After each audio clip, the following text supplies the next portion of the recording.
on a cloudy and cool Tuesday morning. Welcome on into the Bullpen. I am your host, Adam the Bull, and we are brought to you, of course, by Bet Rivers. Folks, if you're not using the Bet Rivers app, you're missing out. Anything you want to bet on when it comes to sports, we've got you covered at Bet Rivers. Check out the app today and go to bettingweeklystudios.com and check out the newsletter there for all your insider tips. Of course, I'm now part of Bet Weekly Hardball every weekday at 2 p.m. I'm not on every day. I'm usually on Monday, Tuesdays, and Wednesdays. Next week, I'll be Tuesday, Wednesday, Thursday because of Memorial Day we won't be on. But check out Betting Weekly Hardball with Doug Kazarian and me Monday through Wednesday at 2 p.m. And Doug's on Thursday and Friday with some other guys. So check it out. We've got you covered. Not only do we want you to use the Bet Rivers app and the Bet Rivers website, but we want to help you be more successful there with all these shows we're doing. Check out all the Betting Weekly studio shows, tennis, soccer, baseball, basketball, and more. All right, I got a lot to get to today. So a little bit later, I'll give you some thoughts on Kobe Altman's postseason press conference, which, believe it or not, I wasn't that worked up about, except for one part. I'll explain a little bit later. But we begin with the Cleveland Browns, even though we're just at, the offseason program. And let's face it, there's not much really going on with the Browns for the next 2 months and change, 10 weeks, I believe, till training camp starts. So there's not much real happening. A lot of it is based on stories that you're going to read for the people that cover the different teams. And, listen, football has become such a monster that there's constant coverage year-round. When I was a kid, obviously there was no internet, and, you didn't really get – I don't even know. I say you didn't get news on teams this time of year at all, but maybe you did, and I just didn't know what the hell was going on because I didn't have the internet, and I didn't have cable, and, I didn't have anything. And anybody my age or older is probably in that same boat. So now there's so much information out there, and, it's hard cutting through the bullshit, frankly. Some of it's from legitimate sources and some of it's not. I think the worst thing, and listen, politics aside, forget the worst thing about Twitter now, and I don't even care about that stuff. I'm just so over it and so sick of it.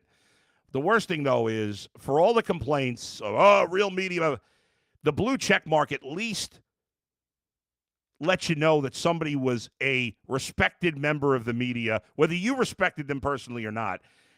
They had some credibility in breaking news stories, and now this nonsense that just anybody – I don't even care about paying for it. That's fine. You want to make people pay for it, you have a right to do that. It's your platform. I don't care about that. I got no beef with that. But just letting anybody have a blue check mark so you don't know what's real and what's not is stupid. But I'll get off my soapbox on that. The point is, there's a lot of nonsense out there.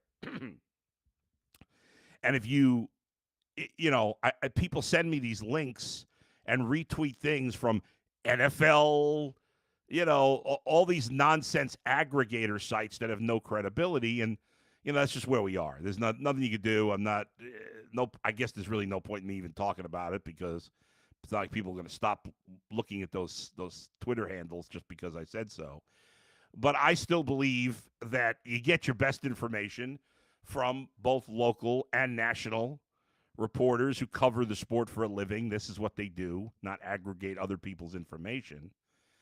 And obviously, one of the best locally, last week we talked about Zach Jackson, the great work he's done. Obviously, Mary Kay Cabot, who's been a fairly regular guest on this show and a fairly regular guest on my old show and a fairly regular guest on UCSS, because she's also one of the best in the business and has covered this team for a long time and is well respected.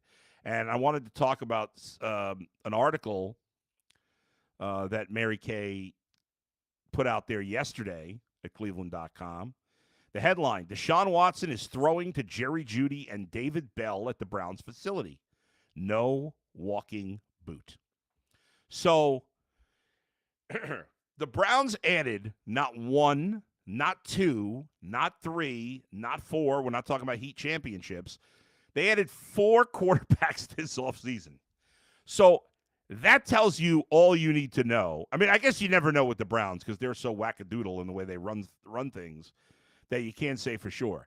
But for the Browns to add 4 quarterbacks this offseason, 4 in the last few months, tells you all you need to know about what they think of Deshaun Watson's future in Cleveland.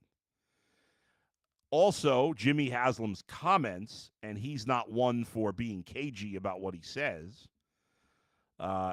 His comments about this, a few months ago at the owners' meetings when he said, obviously, it's been a disaster.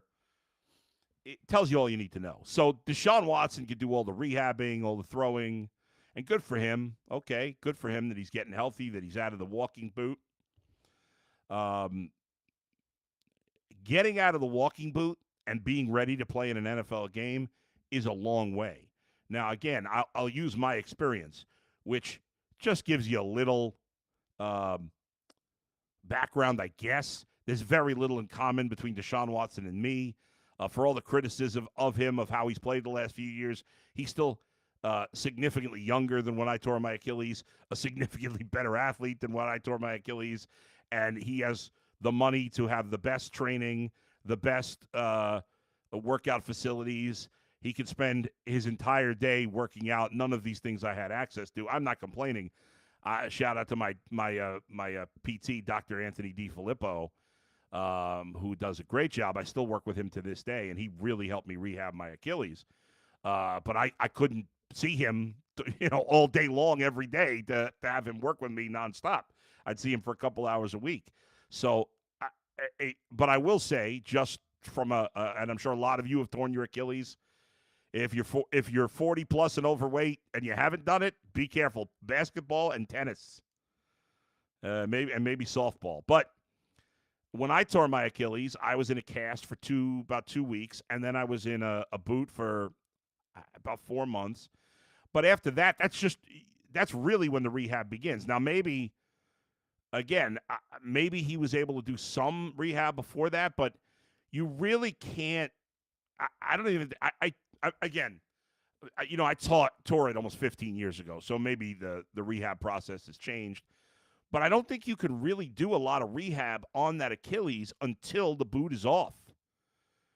Because the reason you wear the boot is because you don't want to put any wear and tear on your Achilles. The Achilles we saw it because he retore it when he had taken it off in the off season because it hadn't fully healed, and that's why you wear the boot for as long as you do.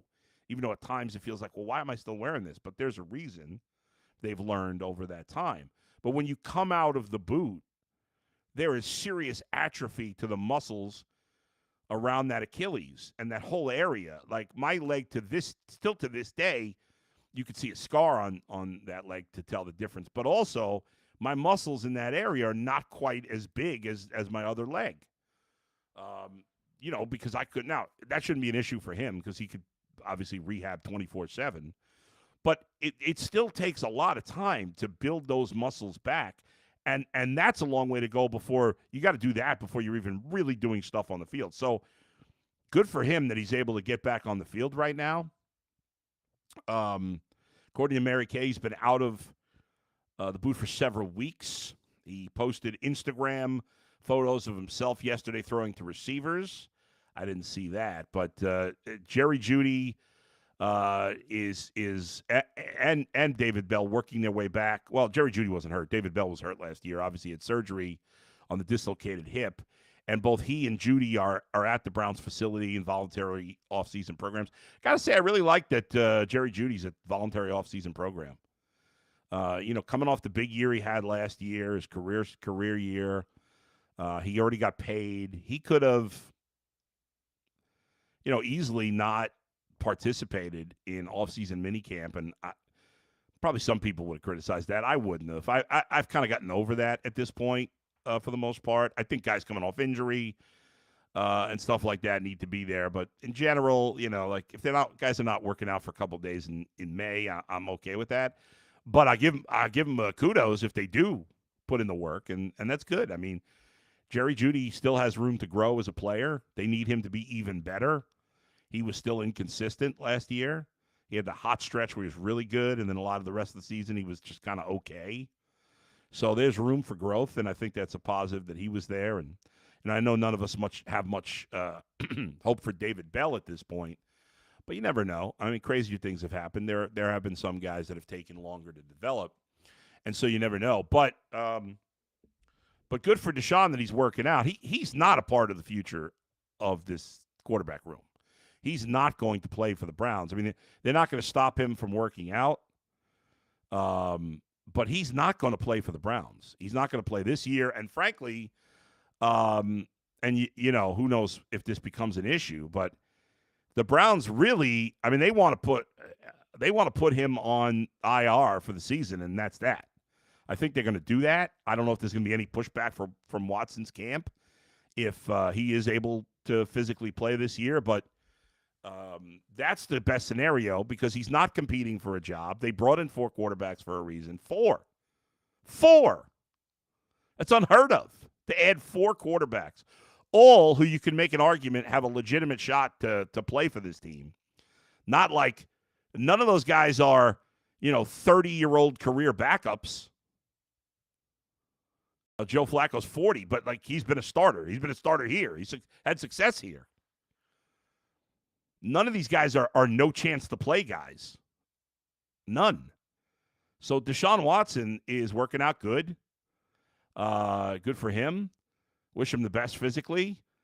But he's not going to play for this team. He's not going to be in the mix. And the team's in a bad spot if they can't put him in the IR because they can't cut him because of the cap situation. You don't want to waste a roster spot on him because he's not going to be able to play for a while, and you don't want him to play. But the best case scenario is that he's on IR for this whole season, and they cut him after this year. They'll take a cap hit, but it won't be as crazy after next year, and then that's that. I can't imagine he's ever going to play in the NFL again. I've said this consistently. Maybe there's some team that wants to give him a shot. It will not be the Browns. So, again, good for him that he's working out. But he is not. I'll eat my words if I'm wrong. I'm sure as hell eaten plenty of other things. But that's not going to happen. Before I continue with the Browns conversation, some breaking news this morning in terms of the NFL. The Bears and 4-time All-Pro guard Joe Thuney have agreed to a 2-year, $35 million extension. This is from Albert Breer. Thuney gets $51 million over the next 3 years, $33.5 million guaranteed. So there you go. Good for him. More from Mary Kay. If that wasn't enough, Mary Kay. So yesterday, the Browns signed Shedeur Sanders. It was a 4-year contract worth $4.6 million. Certainly not what he thought he was going to get in free agency. In the draft, because obviously he thought he was going to be a much higher pick, but it is what it is. He's not hurting for money. But Mary Kay's other article, in addition to writing about Deshaun Watson last night, the other article, how the Browns plan to conduct a fair quarterback competition among Kenny Pickett and 3 others.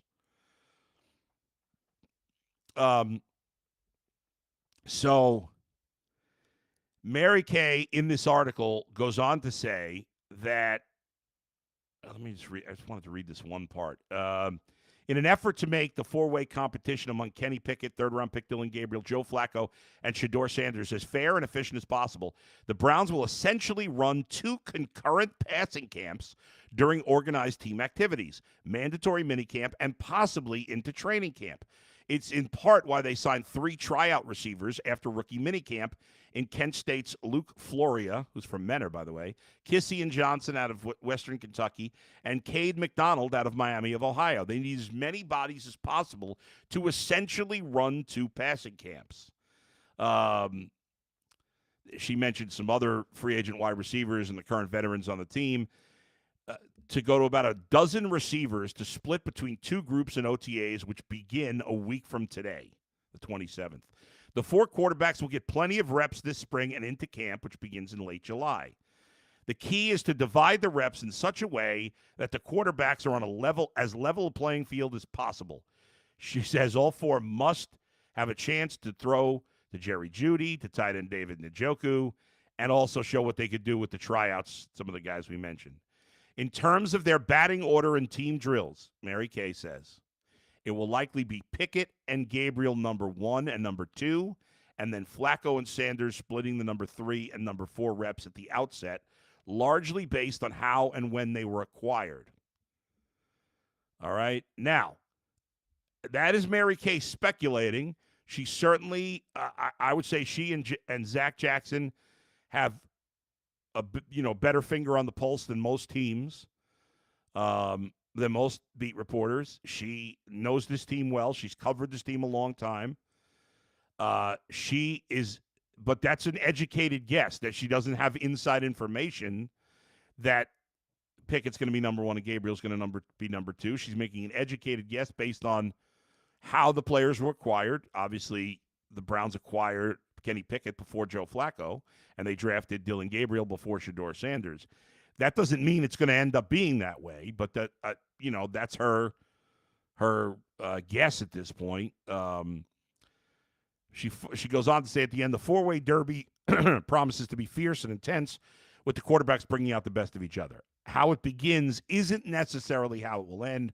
Whoever starts the season might not finish it. I would say very likely won't finish it. Mary Kay Cabot, Aditi Kinkhabwala, and Jason Lloyd, 3 friends, all have been consistent in believing that Kenny Pickett is the favorite to win this job.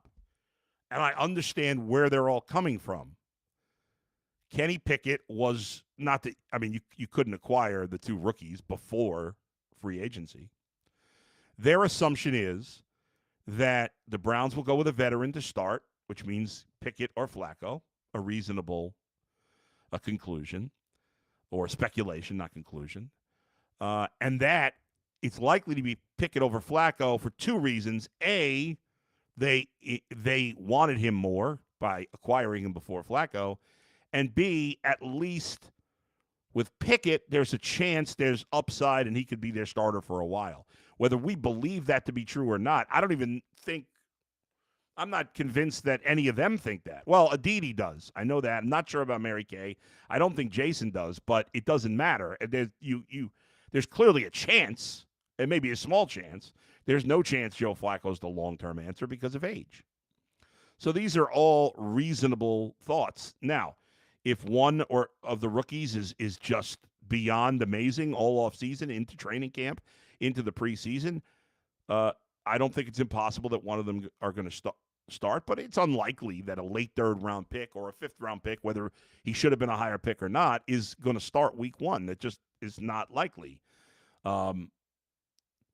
I've speculated that I think Flacco will start because I think for a variety of reasons. If the Browns truly want to win, and you could argue that that's not the goal of the franchise as much as that sucks, then Joe Flacco gives him a better chance than Kenny Pickett. Joe Flacco knows the system better. He's had more success. He's had success in the system. He's played more. The team believes in him. I don't believe that there's any upside with Kenny Pickett. Now, but it doesn't matter what I believe.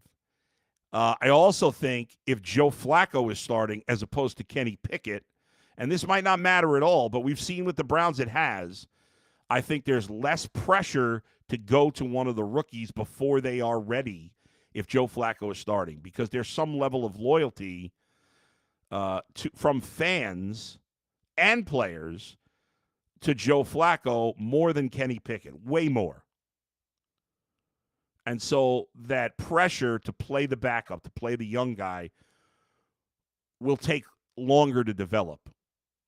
Kenny Pickett starts the season. He's awful in game 1. There's people who want him out. There's players that are going to want him out. That wouldn't be the case with Flacco. And Flacco's probably less likely to struggle in week 1. Now, again, you never know. Maybe this is the year that Joe Flacco hits the wall. We've never really seen much success from quarterbacks besides Tom Brady past the age of 40. But at least arm-wise, last year there was no sign of at least significant decline from Joe Flacco. All right. Well, that certainly won't be the last of the conversation about the quarterback situation. Real quick on baseball, Guardians and Twins started a series yesterday. The game got suspended, so it'll be picked up at 6:10 today, with the Twins leading that game 2-1 after a long rain delay. The game is in the what inning was it? The fourth inning. So yeah, the game was suspended in the fourth inning, so it'll be picked up today. Logan Allen had given up 2 runs in 3 innings with 5 base runners. And the Guardians had scored 1 run on an RBI double from Kyle Manzardo in that one. So they'll pick it up, finish the suspended game today, and then play the second game of, the doubleheader kind of tomorrow. Later today. So next, I got to get into some of these comments from Kobe Altman. Now, what he had to say obviously frustrated a lot of people. He talked, there were a lot of excuses made. Didn't think they were physically soft. I apologize, but I need a tissue. This is real, live, and I need a tissue. All right. Anyway, so a lot of the stuff that he had to say, Kobe Altman, is stuff you could say, well, what's he going to say, right? He's not going to talk about breaking up the team right now. How does that benefit? So I wouldn't get that worked up about him saying he's not going to break up the team, because if he says, yeah, I think we got to change some things up, we might need to make some moves, it's all about leverage. If he says things like that, you might say, well, it's obvious they want to trade. Well, we thought it was obvious last year and they didn't. So they don't want to put out any sense of desperation that would make other teams think they can get whoever it might be at a discounted rate. So I wouldn't get worked up about that. But there was one thing I saw yesterday that really bothered me. It was a tweet from my guy Tom Withers. Tom said, agreed with much of what I heard from Cavs president Kobe Altman today. Cavs were physically tough enough, but lacked the postseason experience and mental strength to deal with the Pacers. And I saw that, and that just blew my mind. Not enough. First of all, if the Cavs didn't have enough postseason experience, why were we talking about them as a championship team all year? I never heard a single person, including Tom. I love Tom. He's a great guy, great shape. Man, I got to get in shape like Tom, man. That guy's always riding his bike. He's doing all kinds of stuff. But Kobe Altman, I shouldn't pick on Tom. I think it's nuts that he agrees with Kobe Altman's statement, but it was Kobe that said it. So to say they haven't had enough playoff experience, where was that before that series? Most of America thought the Cavs were going to beat the Pacers. I know there are injuries that factored in. He didn't, if that was the excuse, injuries, I don't like excuses, but okay, at least that's based in reality. To say they didn't have enough playoff experience, so let me ask you this.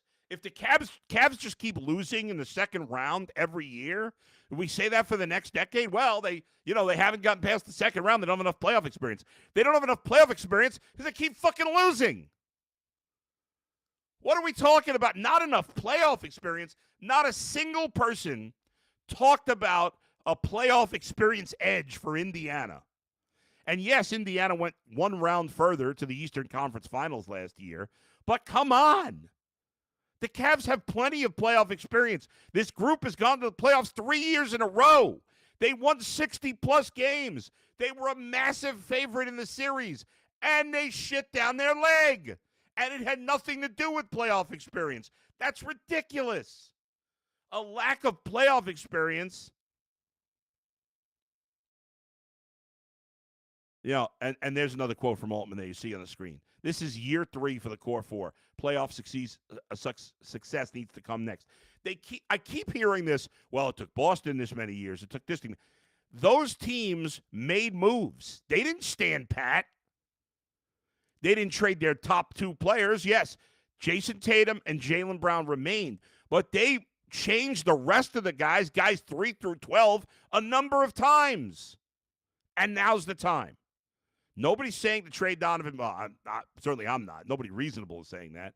Trade Donovan Mitchell. Nobody's saying trade Evan Mobley, despite these crazy Evan Mobley for Giannis rumors. But Darius Garland, Jared Allen, I know it's going to be tough. The Cavs are in the second apron. They have to make moves beyond the top two players. That's what all these other teams that you want to point to. Boston didn't stand pat. Marcus Smart, they moved on from him. They got Porzingis. They got White. They got these other guys, Pritchard. They made other moves to strengthen the rest of the team, or at the very least change the chemistry of the rest of the team, change the makeup, the mix of the rest of the team. And that's what the Cavs have to do. The Cavs have a great core, but that core is not 4, it's 2. It's Donovan Mitchell and it's Evan Mobley. And the rest of the team, everybody's expendable in the right deal. Everybody. Darius Garland's a good player. Jared Allen's a good player. They have some solid players behind that. Hunter, obviously, despite how bad it was in this past series, Ty Jerome, I think, is still a pretty good player. But any of those guys are expendable in the right move. They cannot be tied down to anybody except for Mobley and Mitchell. That's it. Everybody else can be changed. And, again, I'm not killing Kobe. You know, he said we like where we are from a roster standpoint. Okay, again, at this point of the year, the only thing that annoyed me by Kobe was this not enough playoff experience. That's asinine. I don't know how anybody could agree with that. That's ridiculous. That's just such a bullshit excuse. But the rest of this, he has to say this. It's fine. Now, if we get to the start of the season and the Cavs are running the same roster, I'm not watching. I am going to risk my job because I will not watch the games. If the Cavs don't change the roster, the regular season is 100% meaningless, and I will not watch a fucking minute of that preseason, regular season. I might as well say preseason because that's what it is. It's the preseason. No, Kobe, you don't want to run it back. But I'm going to give you a pass for everything you said because you've done. Kobe, I think, has done a very good job. I was very critical of him early in his career. I think Kobe's done a very good job the last few years, and I think he's saying what he has to right now, even though, the not enough playoff experience is batshit crazy. But I'm going to give him a pass on the rest of the comments until I see what happens because saying we got to make some moves makes no sense. It doesn't. There's no benefit to saying that. It pisses us off if, when he says he doesn't, we're not going to do it. But they've got to make moves. At least one of Darius and Jared Allen have to be traded. Now, you got to make moves that make sense. You don't trade just to trade. But there's got to be a trade out there for at least one of them, if not both of them. They've got to change the mix of this team. They need some tougher players physically and mentally. I don't agree that they were physically tough enough. I don't agree with that. I think Donovan Mitchell was. I don't buy that the other guys were for the most part. And they certainly are not mentally tough enough outside of Donovan. And here's the thing. Ultimately, Evan Mobley has, in the regular season, took his game to another level. But he's got to get even better. There is a ton of expectation. The fact that there's even some crazy discussion about trading him for Giannis tells you what people think of this guy. He is a great talent, and he should be a superstar. He's a very good player. He's an elite defensive player. He has to be better offensively, even better. He's got to step it up even more in the playoffs like great players do, and he has got to take over games, demand the ball more. That's the next step. That's the final step, I guess, for Evan Mobley. We have to see that next year in big spots, demanding the ball. He disappears as a presence in the game too often, especially in the postseason. That can happen. If they're going to win a championship, that can happen. He's got to be right there with Donovan, if not ahead of him, as the best player on the team. When that happens and some changes made to the rest of the roster, if that happens, then the Cavs can win a championship. I think Mobley and Mitchell is the 1 and 2 is good enough. You got to have the right guys around them, and Darius and Jared as the 3 and the 4, I don't think is good enough. I think and it's not that those players aren't good players. They're just together. The mix is wrong. They need to change the mix for the postseason. I understand it won't be easy, especially because of the cap situation.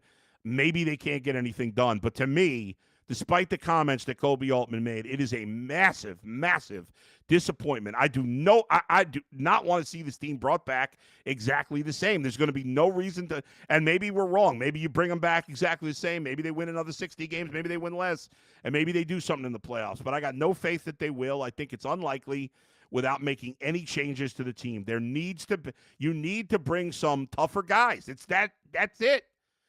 I even if you exchange one of those guys for a player who's a little less talented, but is more, plays with an edge, plays with a toughness that can, take over the team, I think you got to make that move. So I would move on from Darius Garland to me and Jared Allen. I good players. I like them both. Nice guys.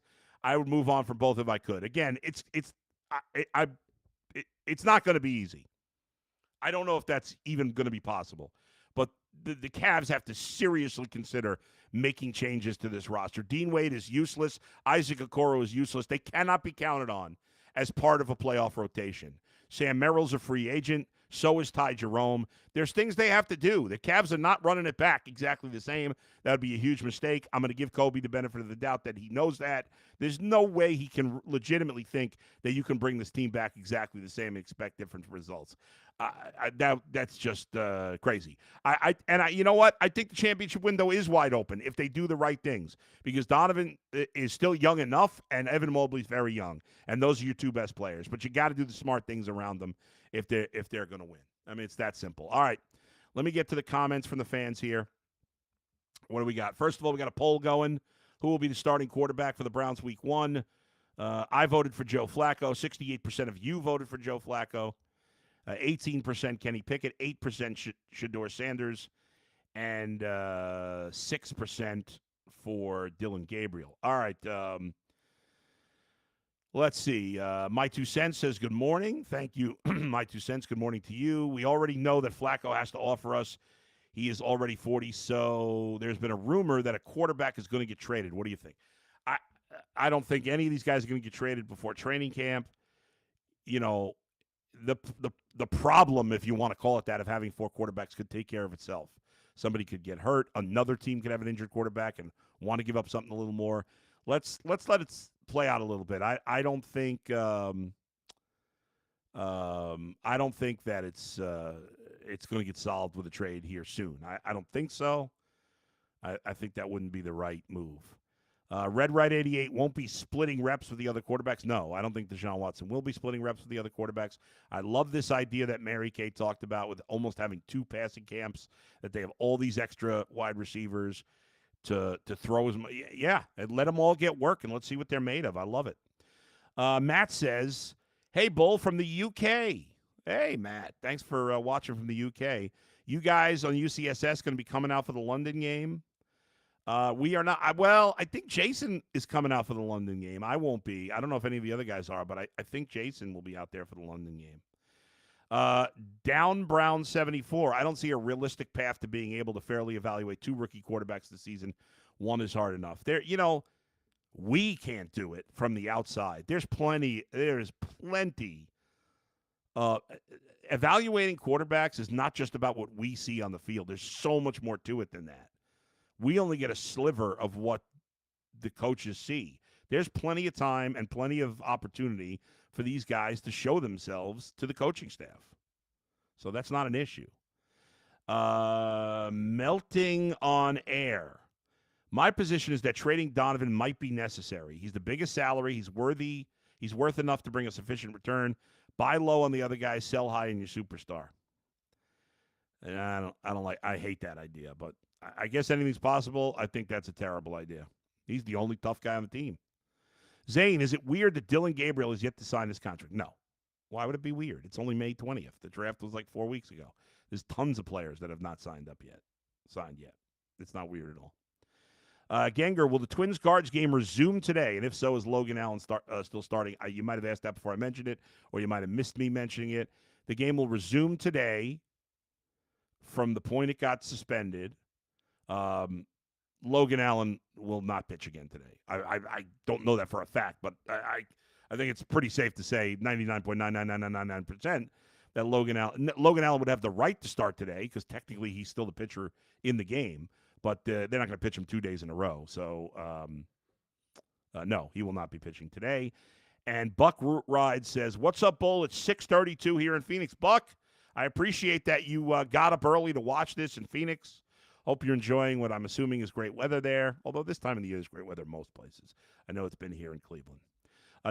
Down Brown again, 74. I'm not sure about your answer, man. Real game experience is so much more important. They thought enough of DTR to run him out there as a rookie versus Baltimore two years ago. Yeah, well, that has to do with their ability to evaluate. You can question that, and that's fair to question. Preseason is not real regular season. That's not real game experience. They ran DTR out in preseason, and we saw, as we talk about all the time, it's a completely different thing. So nothing can simulate regular season games. And by the way, there will be plenty of time for those guys to play. Joe Flacco doesn't need to play in the preseason. Genger said, "I had a parlay with 4 strikeouts, and he ended with 3, and the game got delayed." I wonder if maybe you get I'm not sure how that works since the game got suspended. I'll have to figure that out.